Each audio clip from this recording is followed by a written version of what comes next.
Hey guys, today we're going to take a look at Kirby 64, the Crystal Shards on the Nintendo 64.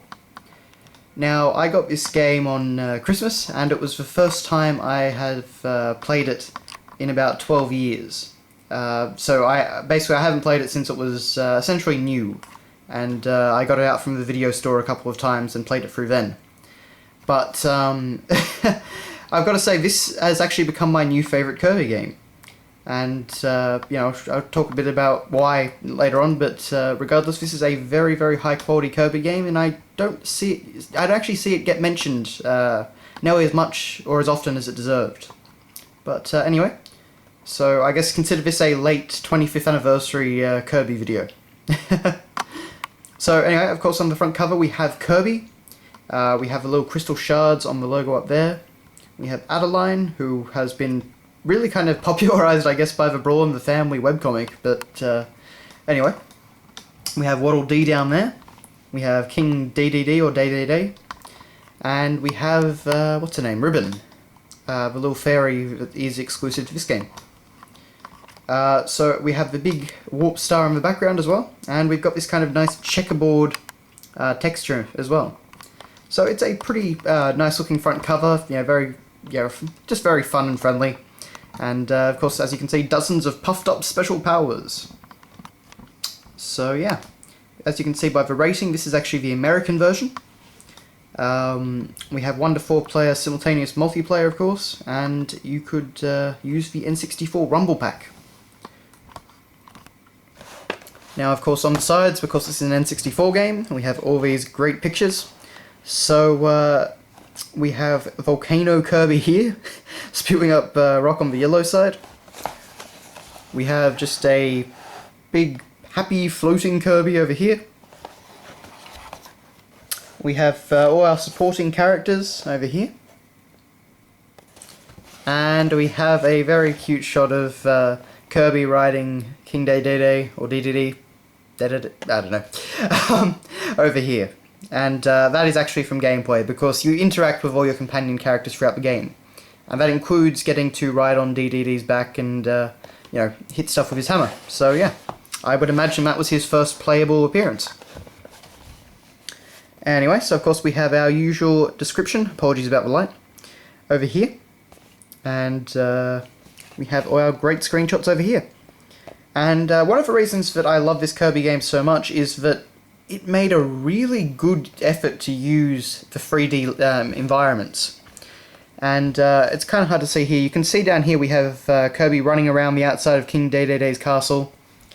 And I'm just going to keep switching pronunciations just in case. But, you know, and the camera scrolls around and you go inside it, you cross the drawbridge. And then inside the castle you're kind of running around its different areas and you're climbing upwards. And it gives a very good sense of scale, and they use the 3D elements well. Sometimes you have stuff from the background that comes into the foreground, and all that sort of thing. So, and you know, considering, as usual, this is a 2D, or 2.5D, I suppose you'd say, platform on an N64. So, 3D platforming hadn't really been experimented with very much. Everyone was just trying to go into fully 3D worlds. So this was quite a unique game for the N64. And, you know, pretty pioneering in that concept of 2.5D platformers. So yeah. Anyway, inside.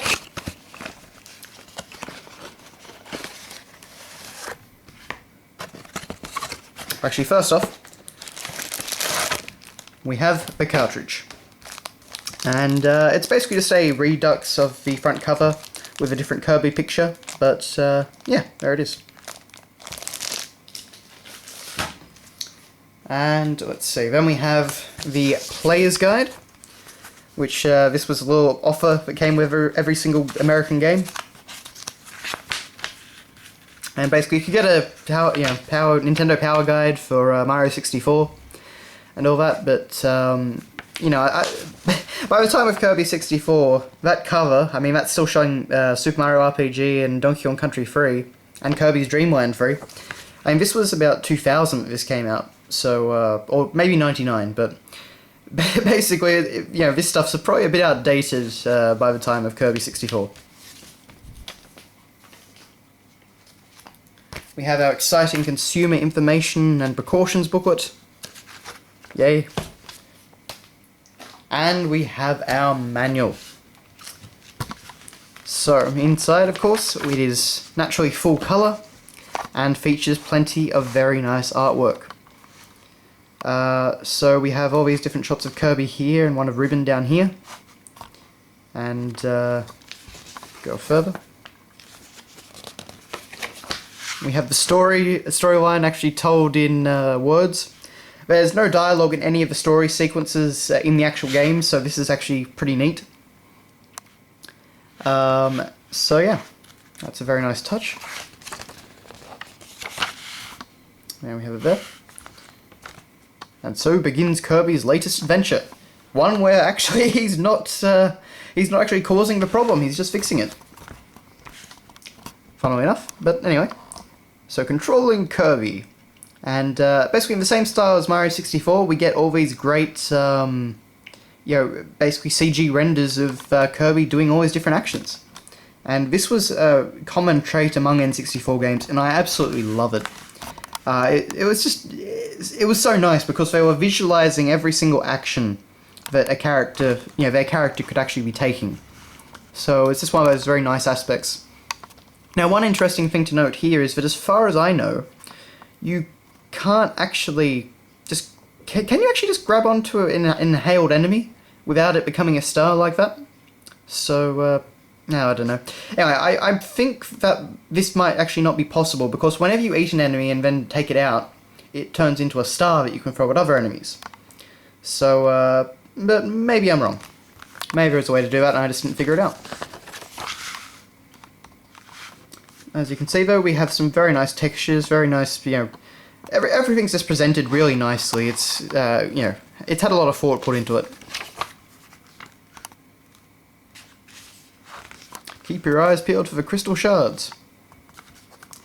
Actually, this game does feature the easiest boss in existence, and of course that's Waddle Dee, who it's a pretty comical boss fight, but it's also the first true boss fight, so yeah. Now we have some more of Kirby's actions, which actually appear to be the same. Yeah, they're the same shots from before. I don't really know why. Oh well, I don't really know why they reprinted that page, but yeah. Now you have all these different special powers, and the big draw of Kirby 64 is that you can actually combine them. So it actually plays very differently from a lot of the other Kirby games. Additionally, you can't actually fly infinitely, so that makes things a little bit harder. But not that this game is very hard for the most part. I mean, it's a little bit harder if you're collecting all the crystal shards, but yeah, for the most part, it's not that difficult. But that, you know, it's a really, really cool feature, and I'm really surprised that they have never it's never made a comeback in any game. They've just always stuck to the kind of classic Kirby's Adventure format, and I think that's kind of a shame. I would probably like a little bit more variety like that in my you know, platformer Kirby's. So simple attacks, all the different things you can do. The copy ability. Kirby's copy ability has evolved. And I actually do think that, funnily enough, Kirby 64 is the first game where you could wield a double-edged lightsaber. Yeah, so there's a fun fact for you. But, yeah, so that's what I was thinking of right there, how enemies actually become, you know, power stars like that you could throw at other enemies. But I guess I just never thought to inhale an enemy and then throw it out instantly. So, there you go. Got pictures of all the different items in the game. All the different items / food. Enemy info cards, invincibility candy, 1-up. The bonus game and the multiplayer mini games. All that sort of thing. Yep. And friend or foe. Finally, it's time to introduce the cast of characters. Kirby. Kirby, naturally, is the hero of this tale. Kind and jolly by nature, he turns tough guy to lend his storied talents to the imperiled fairies of the Ripple Star planet. Surely he'll be able to recover the crystal shards. King Day Day Day. Long-time rival King Day Day Day finds one of the missing crystal shards on his castle grounds. whatever will he do with it? Nothing, apparently. But anyway, it's yeah, it's pretty bare bones there. I was kind of hoping for some fun descriptions, but unfortunately not. But that's that.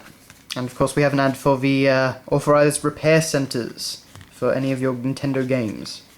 I don't actually know if that still exists or not. I guess it would in a different form now, but anyway.